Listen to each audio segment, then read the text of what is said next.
God is good. All the time.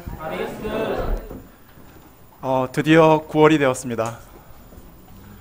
지난 여름 내내 우리를 괴롭히던 열대야도 태풍 솔릭과 함께 또 가을 장마와 함께 물러가고 이제는 시끄러운 매미 소리 대신 청아한 귀뚜라미 소리가 가을밤의 정취를 밝히고 있습니다. 한편의 시 같나요? 네, 정말 가을이 되었으니 한편의 시를 또 읽으려고 합니다. 이 시는 이은상 시인의 시 사랑이라는 시입니다. 아마 그 홍남파 씨가 작곡을 해서 우리나라 가곡으로도 많이 이게 불렸던 노래인데요. 한번 읽어보겠습니다.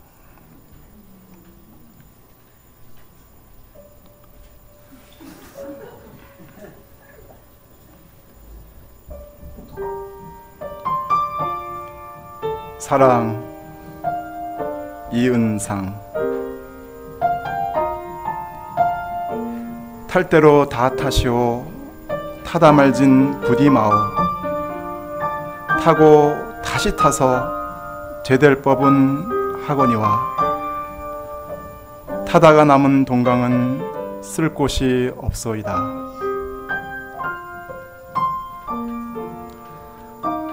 단 타고 꺼질진데 아예 타지 마르시오. 차라리 아니 타고 생나무로 있으시오. 탈진데 제 그것조차 마저탐이 오르니라. 뭔가 운치가 있는데 잘 와닿지는 않지 않으세요? 이 탄다는 게 버스를 타는 게 아니고요.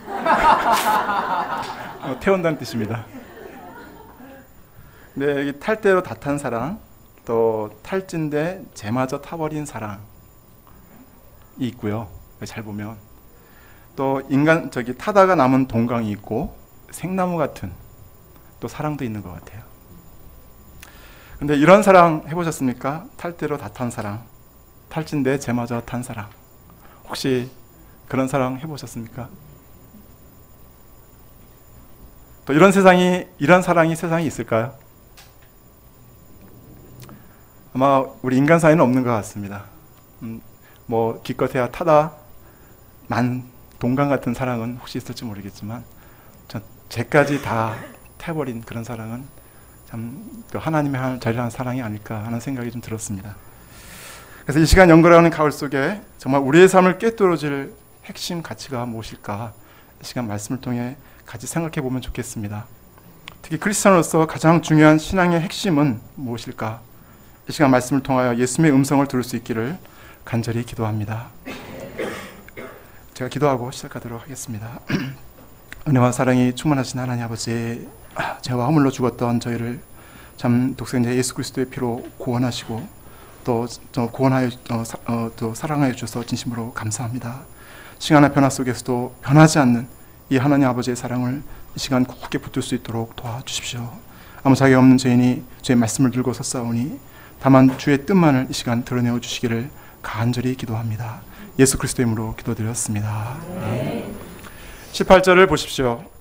바리새인과 헤롯 당이 예수님의 완패를 당하고 물러가자 이제는 사두개인들이 부활에 대한 아주 이상한 질문을 갖고 나와 물었습니다. 여기서 사두개인들은 어떤 사람들입니까? 사두개인, 머리가 4개 달린 개를 닮은 사람인가요? 이들은 바리새파 또 에센파와 함께 예수님 당시 유대 세 종파 중 하나였습니다. 제사장 사독의 후예들로 당시의 산헤드린 공회원이요 제사장직을 수행하는 유대 사회의 귀족층이었습니다. 또 정치와 결탁하여 부귀영화를 누리고 있었습니다. 그들은 모세오경만 정경으로 인정하였고 모세오경에 부활에 관한 교리가 없다며 부활을 믿지 않았습니다. 사도행전을 보면 천사도 영도 믿지 않았고 당연히 미래의 어떤 상급이나 심판도 믿지 않았습니다. 부활을 믿지 않으니 이들은 오직 이 땅에서 잘 먹고 잘 사는 것에만 관심을 갖고 있었습니다. 19절 23절을 보십시오. 여기에는 그들은 신명기 25장 5절과 6절에 나오는 계대결혼법 또는 형사취수법, 그러니까 형이 죽고 나면 형수를 취하는 법이라고 해서 취소법에 근거하여 예수님께 질문하였습니다. 이 법은 한 사람이 아들이 없이 죽으면 그 형제 또는 가까운 남자 친척이 형수와 결혼해서 자식을 낳도록 한 법입니다. 요즘 시대에는 뭐 이런 법도 있는가 생각이 들기도 하지만 이를 통해 그 집안의 기업, 곧 땅을 보존하고 홀로 남겨진 과부를 부양하는 문제를 해결하였습니다. 룻기에 보면 모압 여인 룻도 이 법을 통해 보아스와 결혼하여 기업을 계승하였습니다. 그런데 사두개인들은 이런 일이 한 가족 7형제에게 계속 일어났다고 가정하면서 부활이 있다면 이 여자는 누구의 아내가 될 것이냐 예수님에게 질문하였던 것입니다. 만약 부활이 있다면 7형제가 이 한 여자를 차지하기 위해 싸움을 벌이는 비극이 발생하니 부활은 있을 수도 없고 일어나서도 안 된다는 논리를 폈습니다. 그들은 아주 슬프고 아주 기괴한 이야기, 있을 수도 없는, 또 있어서도 안 되는, 또 실제로 있지도 않은 이야기를 만들어 부활의 진리를 파괴하고자 하였습니다. 이에 대한 예수님의 답변이 무엇입니까? 24절을 보십시오. 예수께서 이르시되 너희가 성경도 하나님의 능력도 알지 못함으로 오해함이 아니냐. 예수님 부활에 대한 그들의 오해를 지적하시며 두 가지 이유, 즉 성경에 대한 그들의 무지와 하나님의 능력에 대한 무지를 말씀하셨습니다. 25절을 보십시오. 다 함께 읽어보겠습니다. 시작. 사람이 죽은 자 가운데서 살아날 때에는 장가도 아니가고 시집도 아니가고 하늘에 있는 천사들과 같으니라. 예수님 먼저 하나님의 능력에 대해 부연 설명을 해주셨습니다. 사두개인들은 부활의 세계를 현 세계의 연장으로 생각했습니다. 그러나 예수님은 부활의 세계는 현 세계의 연장이 아니라 전혀 다른 신비한 세계라고 말씀하십니다. 작고 까만 수박씨를 심으면 사람 머리만한 수박이 열립니다. 또 징그러운 애벌레가 부화하고 나면 창공을 홀로 날아다니는 나비가 됩니다. 이와 마찬가지로 우리가 부활한 후에는 지금 우리가 살고 있는 세계와 전혀 다른 세계가 열리게 됩니다. 우리의 연약한 육신의 몸이 강한 영적인 몸으로 변화되고 욕된 몸이 영광스러운 몸으로 변화되고 썩어 없어질 몸이 썩지 않는 영원한 모습으로 변화됩니다. 그곳에는 이 땅에서처럼 먹고 마시고 시집 가고 장가가는 육적인 삶이 없습니다.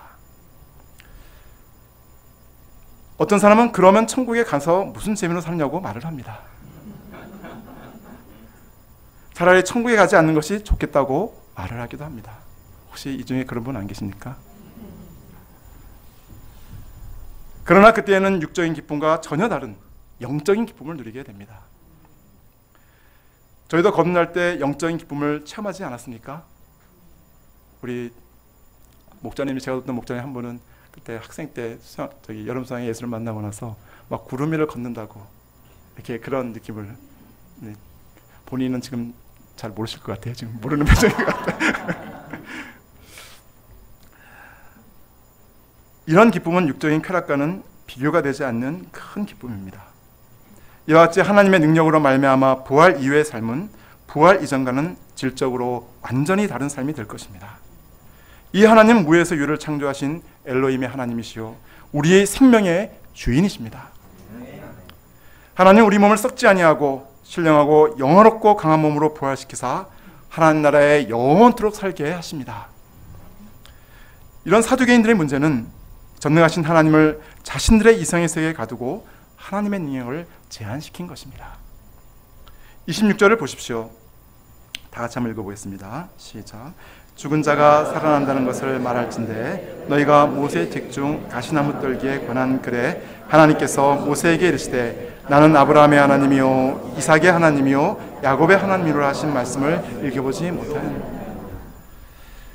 예수님은 그들이 정경으로 인정하는 출애굽기 3장 6절 말씀을 인용하여 그들이 성경에 대한 무지를 바로잡아 주셨습니다. 그런데 일견 이 말씀이 어떻게 부활을 증명하는가 의아한 생각이 들기도 합니다. 그러나 말씀을 자세히 들여다보면 예수님의 지혜에 감탄하지 않을 수 없습니다. 하나님은 광야에서 죽은 자 방불한 인생을 살고 있던 모세에게 나타나 자신을 소개하시면서 나는 아브라함의 하나님이었고 이삭의 하나님이었고 야곱의 하나님이었다라고 하지 않으시고 나는 아브라함의 하나님이요 이삭의 하나님이요 야곱의 하나님이로라 즉 모두 현재 시제를 사용하셨습니다. I am the God of Abraham, I am the God of Isaac. I am the God of Jacob. I am 모두 현재 시제입니다. 아브라함은 모세보다 400~500년 전에 살았던 사람이었습니다. 그런데도 하나님이 자신을 현재형으로 소개하신 것은 하나님이 현재, 지금도 살아계시다는 뜻입니다. 또 아브라함을 믿은 하나님을 믿은 아브라함도 지금 살아있다는 뜻입니다. 하나님은 항상 I am입니다.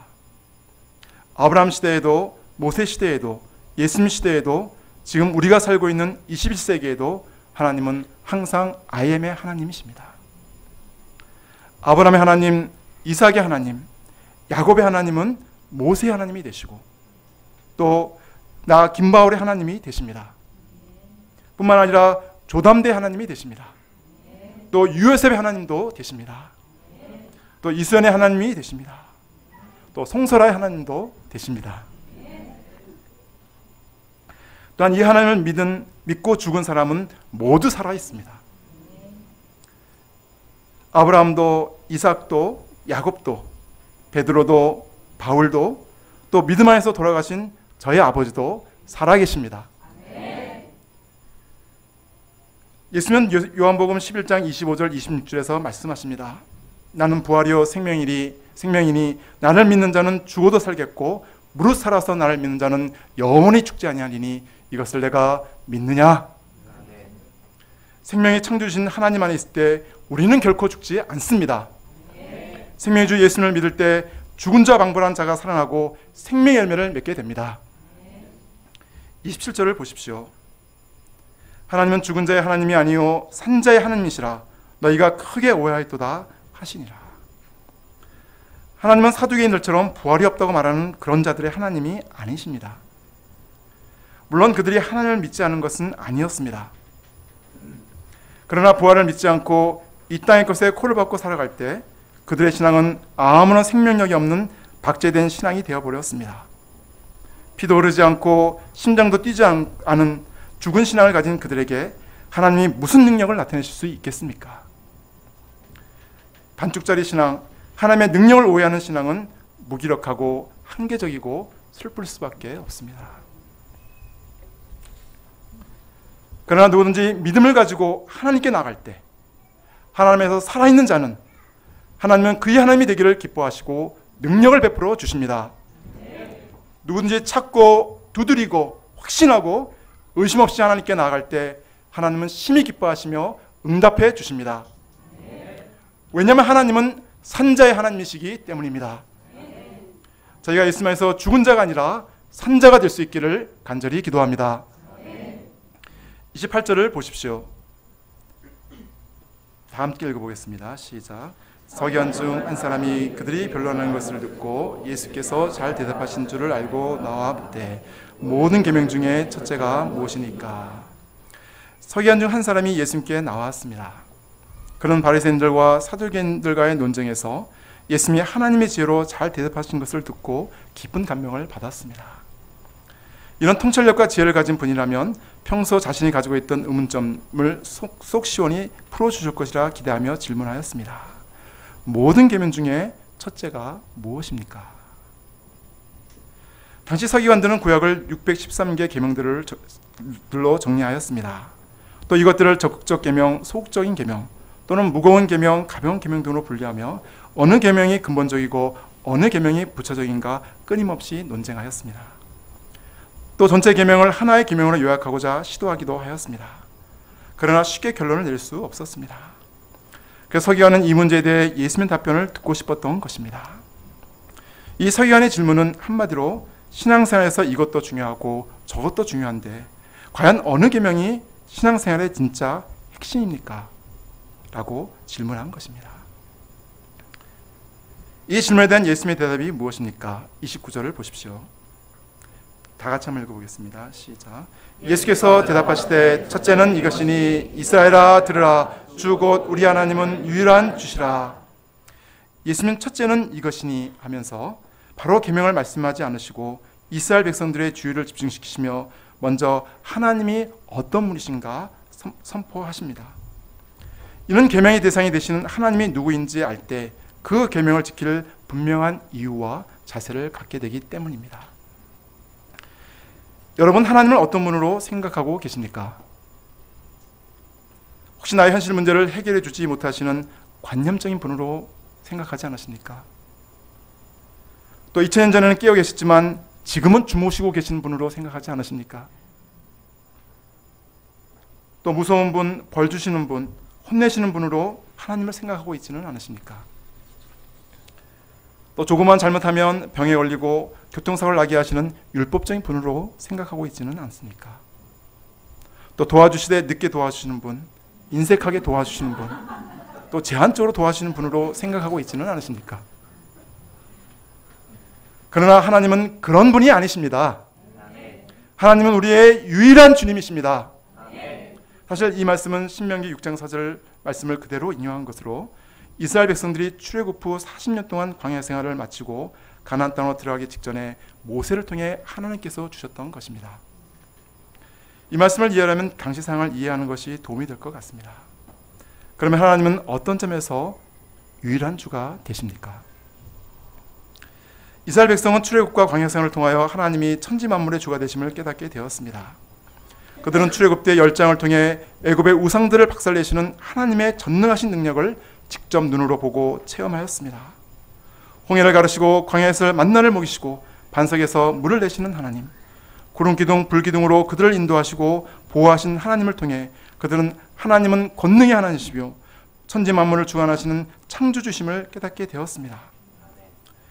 애굽에 종살이 할 때는 애굽의 신이 최고의 신인 줄 알았지만 출애굽과 광야 생활을 통하여 오직 여호와 하나님 외에는 다른 신이 없음을 깊이 깨달았습니다. 이사야서 37장 76절입니다. 그룹 사이에 계신 이스라엘 하나님 만군의 여호와여, 주는 천하만국의 유일하신 하나님이시라. 주께서 천지를 만드셨나이다. 이 하나님은 능력과 지혜가 무한하신 분으로 지금도 살아계셔서 그 뜻대로 우주 만물을 주관하시고 역사하시며 인생들의 생사와 복을 주관하시는 천지 만물의 유일한 주가 되십니다. 또한 하나님은 우리를 죄와 죽음의 권세에서 구원하신 유일한 구속자가 되십니다. 하나님께서 바로의 강한 손에서 이스라엘을 구원하실 때 어린 양을 희생하시고 그 피로 구원하셨습니다. 죽음의 사자가 애굽의 모든 장자를 칠 때 기둥과 문술주에 바른 어린 양의 피를 보고 그냥 넘어가게 하심으로 구원하셨습니다. 또 바로의 강한 군대에 쫓길 때 홍해길을 여시고 애굽의 군대를 물에 싹쓸이 하셨습니다. 하나님은 그의 백성 이스라엘을 특별히 구속의 사랑으로 사랑하셨습니다. 이 하나님은 우리를 사랑하시되 얼마나 사랑하신지 독생자를 보내주셔서 십자가에 못 박아 죽게 하심으로 그 누구도 그 무엇으로도 해결할 수 없었던 모든 죄를 사해 주시고 영원한 생명을 주셨습니다. 이 하나님의 사랑은 이은상 시인의 시처럼 자신의 가장 귀한 것을 태우시되 탈대로 다 태우신 사랑이요, 또 탈진대 제마저 타버린 사랑입니다.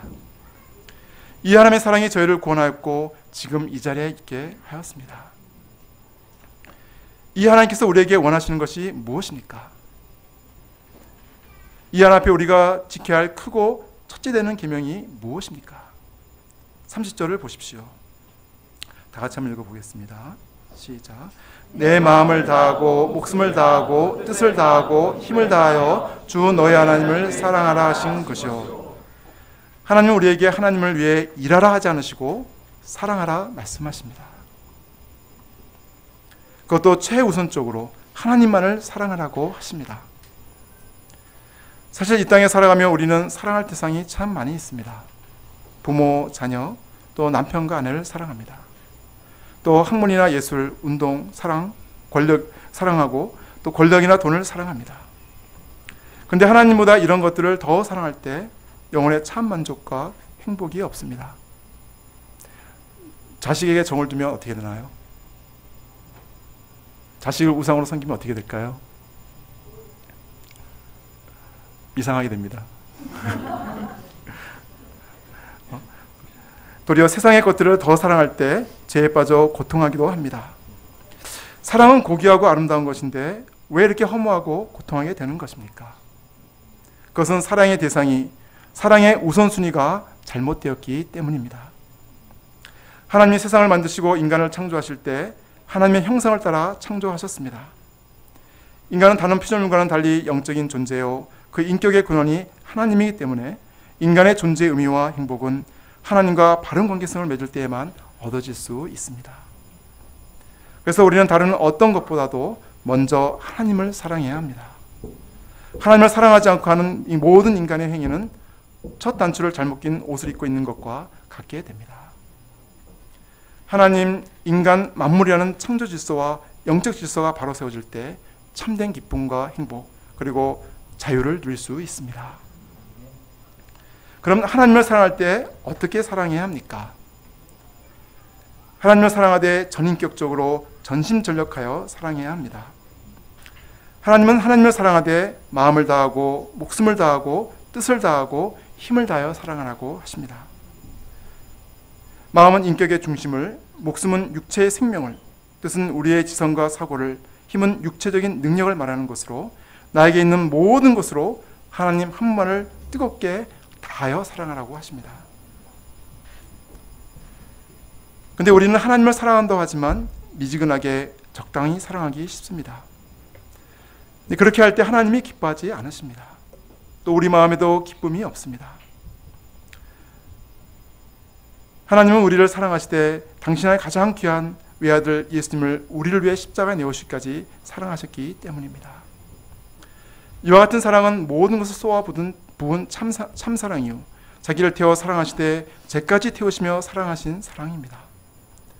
이런 하나님의 사랑을 받은 우리가 하나님을 사랑하되 어디까지 사랑해야 하는가 다시 깨닫게 됩니다. 기독교 역사에서 제가 될 때까지 타다가 하나님께 부름을 받은 분이 계십니다. 바로 영국의 설교자 조지 휘필드 목사입니다. 한번 잠깐 그분의 잠깐 보도록 하겠습니다.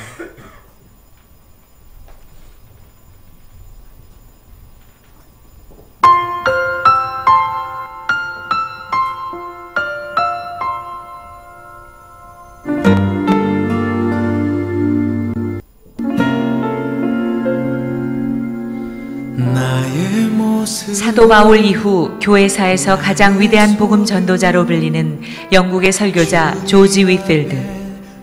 그는 20세에 극적인 회심을 하여 22세부터 56세까지 약 34년 동안 복음 전도자로서의 공적인 삶을 살았습니다. 그는 열정의 설교자요, 눈물의 설교자였습니다.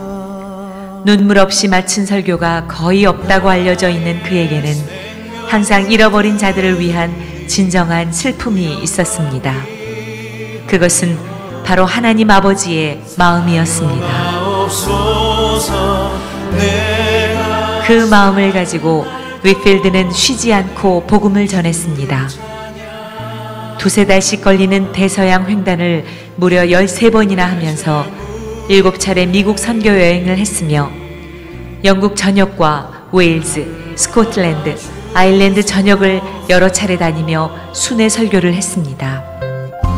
34년 동안 큰 대중 집회만 18,000여 회, 작은 집회까지 하면 약 30,000여 번에 걸친 대중 설교를 했습니다. 이는 하루 평균 서너 차례씩 1년에 1000번 이상 설교를 한 것입니다. 그것도 대부분 야외에서 육성으로 수천에서 수만 명의 청중들을 대상으로 하였습니다. 이것은 인간으로서는 불가능한 오직 성령의 능력으로만 가능한 것이었습니다.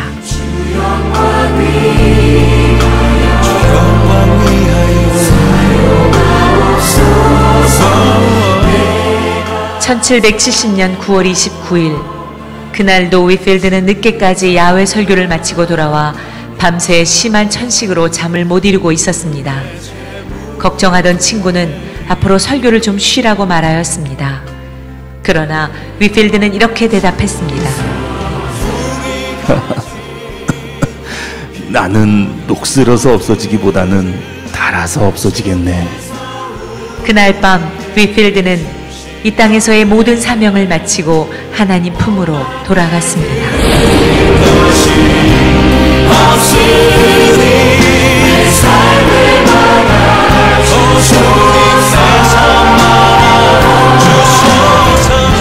그러나 그의 설교는 계속 남아 18세기 대각성과 부흥운동에 불을 지폈으며 세계 선교에도 크게 기여했습니다.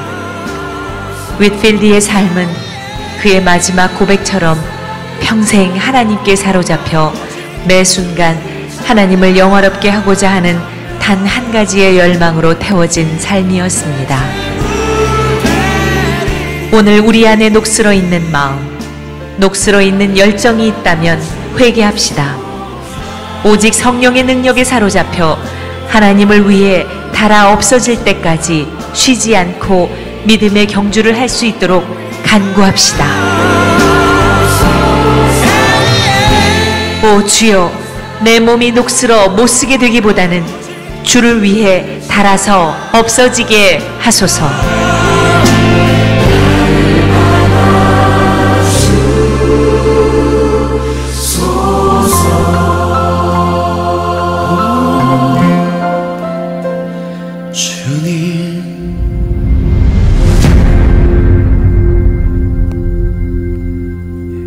주여, 내 몸이 녹슬어 못쓰게 되기보다는 주를 위해 닳아서 없어지게 하소서. 하나님을 사랑했던 한 사람의 삶이었습니다. 저희가 이런 하나님을 사랑하되 이런 마음으로 사랑할 수 있기를 간절히 기도합니다. 31절을 보십시오. 하신 것이라는까지 함께 읽어보겠습니다. 시작. 둘째는 이것이니 내 이웃을 내 자신같이 사랑하라 하신 것이라. 예수님은 첫째 되는 계명을 가르쳐달라는 서기관에게 둘째 계명까지 가르쳐 주셨습니다. 그것은 바로 이웃을 내 자신같이 사랑하라는 이웃사랑에 대한 계명입니다. 이 계명은 하나님을 사랑하는 계명만큼 중요합니다. 왜냐하면 하나님께 대한 사랑은 곧 이웃에 대한 사랑으로 나타나기 때문입니다. 만약 우리가 하나님을 사랑한다고 하면서 이웃을 사랑하지 않거나 역으로 이웃을 사랑한다고 하면서 하나님을 사랑하지 않는다면 둘 다 진정한 사랑이 될 수 없습니다. 왜냐하면 보는 바 형제를 사랑하지 아니한 자가 보지 못하는 바 하나님을 사랑할 수 없기 때문입니다. 그래서 사랑의 사도 요한은 어느 때나 하나님을 본 사람은 없으되 만일 우리가 서로 사랑하면 하나님이 우리 안에 거하시고 그의 사랑이 우리 안에 온전히 이루어지느니라 가르쳤습니다. 우리의 이웃은 누구입니까? 예수는 비유를 통해 자신을 소외된 자, 가난한 자, 병든 자, 갇힌 자와 동일시하시며 이런 이웃들에게 사랑을 베푼 것이 곧 자신에게 베푼 것 같다고 말씀하셨습니다.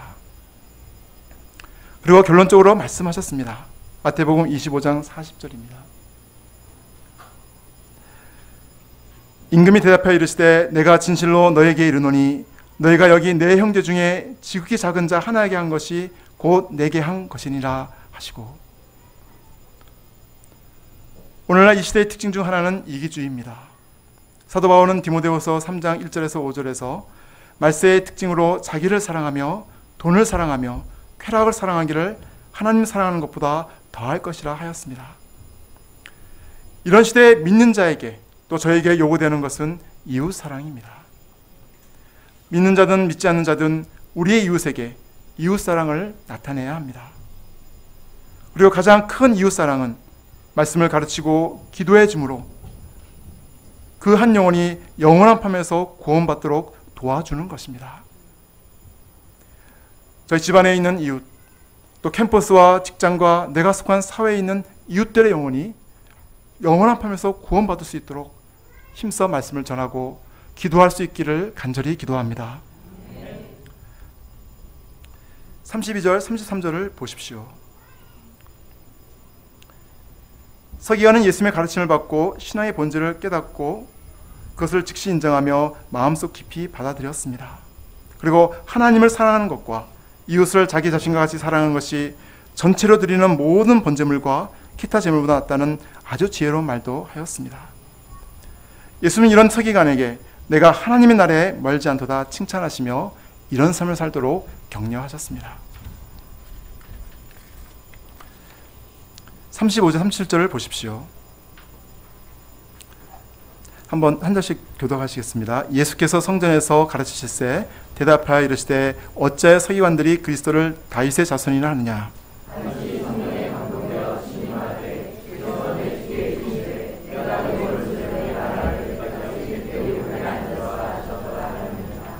다윗이 그리스도를 주라 하였은즉 어찌 그의 자손이 되겠느냐 하시니 많은 사람들이 즐겁게 듣더라.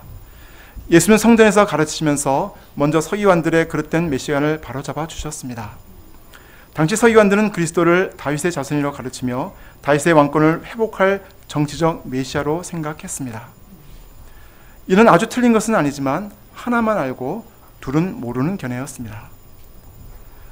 예수님은 다윗의 시편 100편 1절을 이용하여 다윗이 성령에 감동되어 예수 그리스도를 주로 고백하며 예수 그리스도께서 장차 하나님의 보좌 우편에 앉으셔서 만유의 주 왕의 왕이 되실 것을 보았음을 말씀하셨습니다. 예수님은 이 말씀을 통해 그리스도가 다윗의 자손이시되 이스라엘 로마의 압자에서 구원할 정치적 메시아가 아님을 깨우쳐 주셨고 자신은 다윗의 주로 인생들을 구원할 영적 메시아임을 선포하셨습니다. 38절 40절을 보십시오. 예수님은 제자들에게 서기관들의 악영향을 경계하도록 하셨습니다. 그들은 긴 옷, 즉 회당 예배 때 입는 옷을 시도 때도 없이 입고 다녔고 시장에서 문화받는 것을 좋아하였고 회당의 높은 자리야 잔치의 윗자리에 앉기를 원하였습니다. 또 온갖 미사역을 섞어가며 기도도 아주 길게 하였습니다. 또 과부를 도와준다는 명목하에 그 재산을 가로채는 것이 비일비재하였습니다. 그들의 이런 이중생활과 거짓됨은 그들이 하나님의 앞에 아닌 사람들 앞에서 살았기 때문이었습니다. 예수님은 이런 자들의 받을 판결이 더욱 중하리라 경고하십니다. 부족하면 부족한 대로, 그리고 죄를 지었으면 겸손하게 인정하고 하나님 앞에서 진실하게 살아가는 것을 하나님은 기뻐하십니다. 41절을 보십시오. 예수께서 성전에서 헌금함에 앉으사 사람들이 어떻게 헌금함에 돈 넣는가를 보셨습니다. 여러 부자가 와서 주머니에 있던 금화 여러 잎을 헌금함에 쏟아 부었습니다. 떨어진 요란한 소리만큼 부자의 어깨는 올라갔습니다. 반면 한 가난한 과부가 와서 부끄러운 표정을 지며 두 렙돈을 헌금함에 넣었습니다. 이것은 현재의 가치로 1,500원쯤 되는 액수였습니다. 땡그랑 떨어지는 소리에 과부의 움츠린 어깨는 더욱 움츠려졌습니다. 그런데 예수님은 이를 어떻게 보셨습니까? 43절을 보십시오. 다 함께 한번 읽어보겠습니다. 시작. 예수께서 제자들을 불러다가 이르시되 내가 진실로 너에게 이르노니 이 가난한 과부는 헌금함에 넣는 모든 사람보다 많이 넣었도다. 겨우 동전 2닙을 넣은 가난한 과부가 여러 부자보다 더 많이 넣었다니 일견 이해가 되지 않습니다. 팩트 체크를 해야 될 것 같습니다. 그러나 44절 예수님의 말씀을 보면 예수님의 평가는 그 액수가 아닌 그 마음인 것을 알 수 있습니다. 그들은 다 풍족한 중에서 넣었거니와 이 과부는 그 가난한 중에서 자기의 모든 소유 곧 생활비 전부를 넣었느니라. 부자는 풍족한 중에 일부를 넣었지만 가난한 과부는 자기의 모든 소유 곧 생활비 전부를 넣었던 것입니다. 그런데 이 가난한 과부가 어떻게 이렇게 자신의 생활비 전부를 헌금할 수 있었을까요? 그것은 그녀가 하나님을 마음과 생명과 또 뜻과 힘을 다하여 사랑하였기 때문이었습니다. 비록 지극히 작은 두 렙돈이었지만 주님을 향한 사랑을 표현하고 싶었습니다. 또한 이웃을 자신과 같이 사랑했기 때문이었습니다. 여인은 자신의 생활비 전부를 드리며 자신의 생명과 생활 일체를 하나님께 맡겼습니다. 예수님은 이런 여인의 믿음과 사랑을 기뻐 받으셨습니다. 당시 바리새인, 사두개인, 서기관들처럼 자신만을 알고 자신을 드러내기를 좋아하는 자들로 가득한 세상 속에서 또 제자들마저도 자신의 미래만을 생각하는 상황 속에서 예수님은 이 여인을 통해 큰 위로와 힘을 얻으셨습니다. 저는 오늘 말씀을 준비하며 저를 자학과 허무와 정욕 가운데서 구원해 주시고 또 독수리 날개 업어 지금 이 자리에 있게 하신 하나님 아버지의 은혜와 사랑을 많이 잃어버리고 현실의 안주에 사두개적인 삶을 살고 있는 자신을 발견하고 회개하게 되었습니다. 병원과 학교와 학회에서 주어진 일들을 핑계대고 자기 일에 매여 맡겨주신 양들을 말씀과 기도로 섬기는 일에 온 마음을 쏟기보다는 방목할 때가 많았습니다. 또한 하나님께 맡겨주신 말씀을 섬기는 일에도 평소 일찍 준비하지 못하고 주말에 집중함으로 일이 생기면 늘 쫓기듯 섬길 때가 많았습니다. 하나님을 나의 모든 것을 위해 사랑한다는 것, 또 이웃을 내 몸같이 사랑한다는 것, 그것은 조지 위필드와 가난한 과부의 삶을 통하여 많은 것을 배우게 됩니다. 나이가 없어지기보다 주의 일을 하다 달아 없어지는 자가 될 수 있도록 기도한 것처럼, 또 자신의 생명과 생활을 하나님께 맡기고 자신의 생활을 모든 것을 됐던 여인처럼 저희는 나의 주 예수님을 세상 그 어떤 것보다 사랑하고 또 온 마음과 생명과 뜻과 힘을 다해 섬기는 자가 될 수 있기를 기도합니다. 나의 나된 것, 또 지금 이 자리에 있는 것은 또 양들을 섬기기 위한 것을 잊지 않고 하나님 앞에 늘 깨어 기도하고 힘써 말씀을 전하는 사명에 충성할 수 있기를 기도합니다. 결론적으로 신앙생활은 사랑입니다. 하나님 사랑, 이웃 사랑입니다. 그런데 그 사랑의 기초는 나를 향한 하나님 아버지의 사랑, 당신의 가장 귀하신 독생자 예수님을 십자가에 못 박아 죽이신 하나님의 사랑인 것을 깨닫게 됩니다. 이 사랑과 사랑이 부딪힐 때 놀라운 생명이 잉태됩니다. 죄인들을 향한 하나님의 사랑, 또 그 사랑의 기초에 하나님이 뜨겁게 사랑하고 이웃을 사랑할 때 생명의 역사, 구원의 역사가 저희 가운데 충만할 것입니다. 결실의 계절 이 가을에 인생들을 향한 하나님의 사랑과 또 하나님을 향한 우리의 사랑이 만나 생명의 열매가 가정과 교회와 저희 교회와 무엇보다 저희 내면에 충만하게 맺힐 수 있기를 간절히 기도합니다. 제가 기도 마치도록 하겠습니다.